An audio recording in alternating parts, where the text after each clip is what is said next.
similarities between our deep freeze problems in February and the national shortage of gas and oil in the 70s go well below the surface. Throughout the day, we will be looking at the problems with ERCOT, utility regulators, and the utilities themselves, looking for answers. 25 News reporter Dennis Turner investigates the energy crisis. There's a meter here on this house. Like several Texans, Ty Williams got a real electric shock when he opened his power bill. Almost $17,000. $17,000. $17,000. Yeah, hearing it 3 times doesn't make it sound any better. Ty took a deal from a company called Griddy, which buys electricity on the so-called spot market.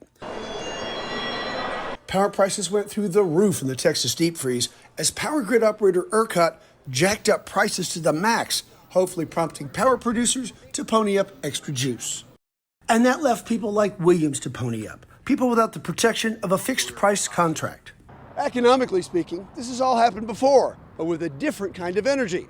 In the 1970s, Arab countries cut off America's oil supply, eventually sending gas prices, which sometimes you can find for 25 cents a gallon, up about 400%.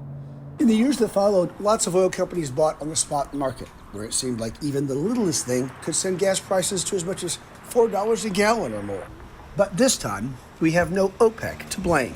Natural gas didn't get to electric generation plants to allow them to generate electricity. And the reason it didn't get there and at the pressure that was required is because they didn't have electricity where they were producing the natural gas. Krista Castaneda understands the ERCOT problem better than almost anyone. This Dallas-based engineer and attorney deals with court matters involving the energy industry every day. She says if you think Ty Williams has a problem, consider this. ERCOT raised the maximum price for a gigawatt of electricity on the grid to $9,000. It didn't actually produce the response and demand that it needed to, and they left it set at that level for too long, resulting in $16 billion of extra charges that frankly shouldn't be there. $16 billion. The bill for just a few days, that's more than all of us spent on energy for all of 2020. Why?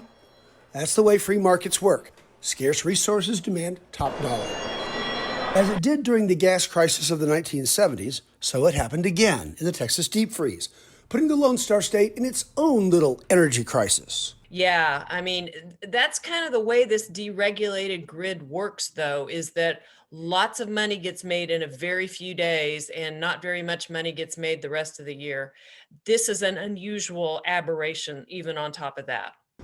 We really can't blame nature for the deep freeze, but Castaneda says we can and should blame regulators and our political leaders for not taking the recommended action to protect the electrical system the last time something like this happened in 2011.